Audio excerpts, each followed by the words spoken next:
نبی پاک صلی اللہ علیہ وسلم نے فرمایا مسلمان ایک جسد واحد کی طرح، ایک جسم کی طرح، ایک حصہ تکلیف میں ہو تو دوسرا اس کی درد محسوس کرتا ہے۔ انسان کے وجود کے اندر سب سے قیمتی اس کا دماغ ہوتا ہے، اسی سے سوچتا ہے، اسی سے وہ عمل کرتا ہے، اسی سے منصوبہ بندی کرتا ہے، اسی سے وہ مومن ہوتا ہے، اسی سے معاذ اللہ کافر ہوتا ہے۔ اور وجود کے اندر جس کو درجے کے لحاظ سے بولنے میں بعض اوقات کم درجہ سمجھا جاتا ہے وہ پیر ہوتے ہیں۔ اور تو میری ٹھوکر کے بھی قابل نہیں، میں تجھے جوتے کی نوک پہ، پیر کی نوک پہ بھی نہیں سمجھتا۔ ہم یہ کہتے ہیں محاورتاً کہ تو پیروں کے قابل بھی نہیں، یعنی سب سے اعلیٰ درجہ دماغ کو دیا، دل کو دیا، اور سب سے ہلکا درجہ پاؤں کو دیا۔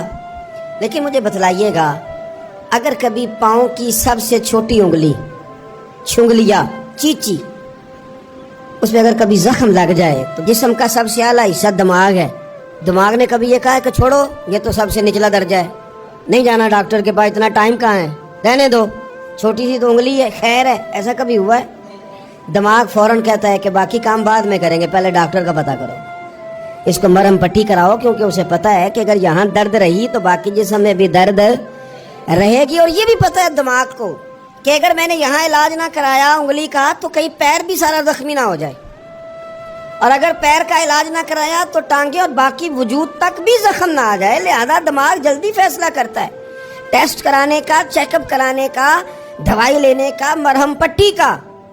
اور میرے بھائی مسلمان ایک وجود کی طرح ہے، یہ تو ہو سکتا ہے کچھ مسلمان ملک غریب ہوں اور کچھ کے پاس تیل کے کنویں ہوں، کچھ کے پاس سونے کے پہاڑ ہوں، یہ تو ہو سکتا ہے کہ بعض اوقات یہ وہ سمجھ لیں کہ ہم اعلیٰ درجے کے ہیں، لیکن یہ یاد رکھیں اگر ایک جسم کی طرح ہیں، سوچتے ہیں اور ہیں، کیونکہ نبی پاک نے فرمایا ہے، اگر اس طرح سوچتے ہیں پھر میرا خیال ہے کہ جس طرح تیل کے کنویں والے کو اپنی درد ہوتی ہے نا، سونے کے پہاڑوں والے ملک کو جس طرح اپنی درد ہوتی ہے نا، اس طرح اسے کسی کو بھیکارت کی نظر سے دیکھنا نہیں چاہیے، چونکہ جسد واحد ہے۔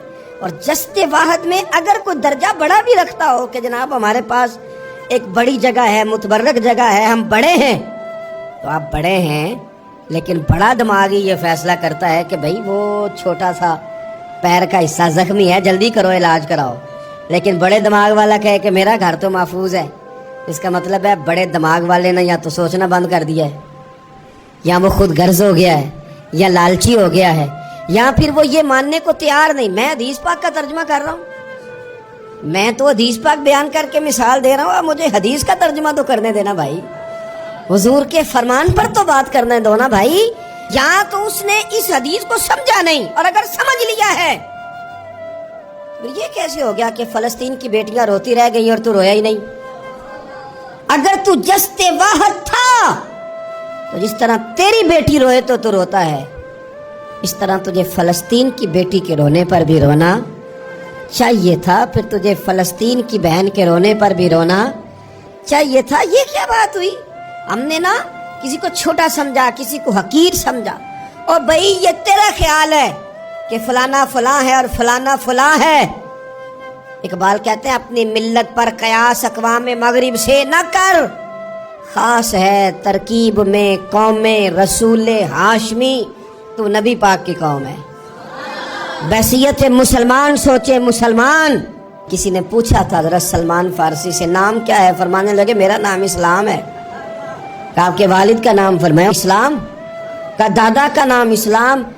آپ فرمانے لگے تو کتنے کو سوال پوچھے گا، میں کتنے کو جواب دوں گا؟ سلمان کا ہر چیز ہی محمد مصطفیٰ کا دین ہے، میرا سارا کچھ میرے نبی پاک کا دین ہے، شروع بھی یہی ہے، اختتام بھی یہی ہے، یہی میرا سارا کچھ ہے۔ داستان حسن جب پھیلی تو لامحدود تھی، اور جب سمٹی ہے تو آقا بس تیرا نام ہو کے رہ گئی۔ بس ہم اتنے کہ ہم حضور کے غلام ہیں۔ تو مسلمان ہو کے سوچیں، بحیثیت مسلم کی اپنی ذمہ داریوں کا احساس کریں۔ اقبال نے کہا تھا میری زندگی کا مقصد تیرے دین کی سرفرازی، میری زندگی کا مقصد تیرے دین کی، میری زندگی کا مقصد تیرے دین کی سرفراز، میری زندگی کا مقصد تیرے دین کی سرفرازی، میری زندگی کا مقصد تیرے دین، یا رسول اللہ میری زندگی کا مقصد تیرے دین کی سرفرازی، میں اسی لیے مسلمان۔ میں اسی لیے نماز، میں اسی لیے مسلمان، میں اس کے لیے کام کس طرح کریں، جدوجہد کس طرح کریں؟ تو ہمیں کہا گیا قوت عشق سے ہر پست کو بالا کر دے اور دہر میں اس میں محمد سے اجالا کر دے، دہر میں اس میں محمد سے اجالا کر دے۔ اقبال سے پوچھا، اقبال اس کام میں مدد کیسے ملے گی، کس طرح آگے بڑھیں گے؟ تو اس نے کہا بازو تیرا توحید کی قوت سے قوی ہے، اللہ تیری مدد کرے گا، تم موحد ہے، رب کو ماننے والا ہے، بازو تیرا توحید کی قوت سے قوی ہے، اسلام تیرا دیس ہے، کیونکہ تو مصطفی ہے، تو مصطفیٰ کریم کا ماننے والا ہے، تیری مدد ہوگی ہر میدان۔